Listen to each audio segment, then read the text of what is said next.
രാവിലെ രാത്രിയിൽ 8:24 അവന്തിക എന്നെ ഫോണിൽ വിളിക്കുന്നു. അത് ഞാൻ കാണിക്കാം. അവന്തിക എന്നെ ഫോണിൽ വിളിക്കുന്നു. അവന്തിക എന്നെ ഫോണിൽ വിളിച്ചിട്ട് എന്നോട് പറയുന്നു, ഇപ്പം എന്നെ ഒരു റിപ്പോർട്ടർ വിളിച്ചിരുന്നു. ആ റിപ്പോർട്ടർ വിളിച്ചിട്ട് പിന്നെ ചേട്ടനെതിരായിട്ട് എന്തെങ്കിലും പരാതി ഉണ്ടോ, എന്തെങ്കിലും മോശമായ അനുഭവമുണ്ടോ എന്ന് ചോദിച്ചു. അപ്പോൾ അങ്ങനൊരു ആരോപണ പരിസരമോ ഒന്നും ഇല്ലാത്തൊരു സമയമാണ്. എന്നുവെച്ചാൽ അവന്തികയുമായി ബന്ധപ്പെട്ട എന്തെങ്കിലും ഒരു കാര്യം കേൾക്കാത്തൊരു സമയമാണ്. സമൂഹ മാധ്യമത്തിലൂടെ CPM മറ്റൊരു പ്രചണ്ഡമായ പ്രചരണം നടത്തിക്കൊണ്ടിരിക്കുന്ന ഒരു സമയം കൂടിയായിരുന്നു. സമൂഹ മാധ്യമങ്ങളിലൂടെ വാലും തലയും ഇല്ലാതെ. അപ്പം ഞാനും ചോദിച്ചു, അവന്തിക അങ്ങനെ എന്താ അങ്ങനൊരു ആരോപണം വരുന്നതെന്ന് ചോദിച്ചു. അപ്പം ഞാനതിന് മറുപടി കൊടുത്തിട്ടുണ്ട്. അപ്പം അതെന്തോ ചേട്ടനെ കൊടുക്കാൻ വേണ്ടിയിട്ടുള്ളൊരു ശ്രമമായിട്ട് എനിക്ക് തോന്നി, അതുകൊണ്ടാണ് ചേട്ടനെ വിളിച്ച് പറഞ്ഞതെന്ന് പറഞ്ഞു. ഞാൻ അങ്ങോട്ട് വിളിച്ചതല്ല, ഇങ്ങോട്ട് വിളിച്ച കോളാണ്.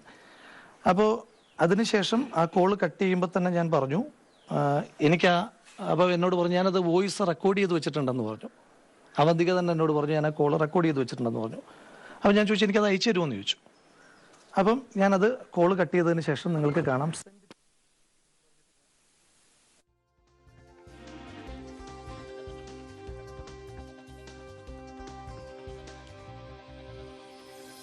ഞാൻ അവരോട് ചോദിക്കുന്നുണ്ട്, ക്യാൻ ഐ ആസ്ക് ദം, ഈ വിളിച്ച റിപ്പോർട്ടറോട് എനിക്ക് ചോദിക്കാൻ കഴിയുമെന്ന് ചോദിച്ചു. Okay, sure.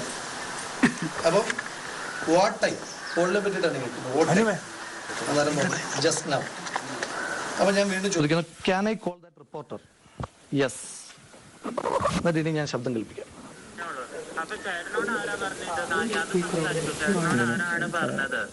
ചേട്ടൻ ന്യൂസ് 18 റിപ്പോർട്ടറാന്നല്ലേ പറഞ്ഞ, അപ്പൊ അത് സംസാരിക്കേ. നിങ്ങളിങ്ങനെ എല്ലാം മറച്ച് സംസാരിക്കേണ്ട ആവശ്യമില്ലല്ലോ.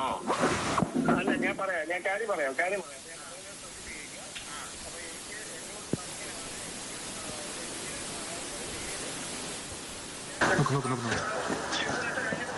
ഒരു ത്രട്ടൺ സിറ്റുവേഷനിലാണ്.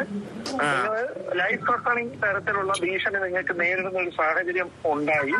ബിക്കോസ് രാഹുൽ മാങ്കൂട്ടത്തിന്റെ ഭാഗത്തു നിന്ന് നിങ്ങൾക്ക് വളരെ പ്രയാസകരമായ ഒരു അനുഭവം നേരിട്ടു.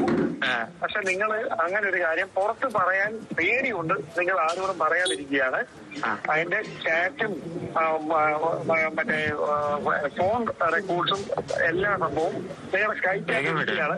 പക്ഷെ ലൈഫ് ത്രട്ടൺ സിറ്റുവേഷൻ ആയതുകൊണ്ടാണ് നിങ്ങൾ ഇത് കാര്യം ഇങ്ങനെ മുമ്പോട്ട് പറയാത്തതെന്നാണ് പറയുന്നത്. അപ്പം അതിനിടയിലാണ്, കാരണം എനിക്ക് ഇതിനെപ്പറ്റി കൂടുതൽ സീരിയസ്നെസ് ഇത് ആരൊക്കെ എവിടെ നിന്നൊക്കെയാണെന്നൊന്നും എനിക്ക് അറിയത്തില്ല. ഇയാളുമായി ബന്ധപ്പെട്ട കഴിഞ്ഞ ദിവസം ഒരു അലിഗേഷൻ ഉണ്ടായി അറിഞ്ഞായിരുന്നോ? ഞാനായിട്ട് ബന്ധപ്പെട്ട് റിലവന്റ് അല്ലാത്തതായതുകൊണ്ട് ഞങ്ങൾ ഫോർവേഡ് ചെയ്യുകയാണ്. നമുക്ക് ആവശ്യമുള്ള വോയിസ് മൊത്തം ഞാൻ കേൾപ്പിക്കാം.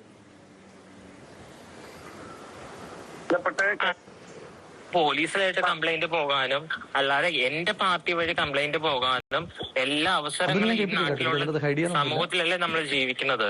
അപ്പൊ എനിക്ക് പേഴ്സണലി അങ്ങനെ തന്നെ എക്സ്പീരിയൻസ് ഉണ്ടായാൽ എനിക്കത് തുറന്നു പറയാനുള്ള ബോധവും വിവരവും എല്ലാം ഉള്ള വ്യക്തിയാണ് ഞാൻ ഇതുവരെ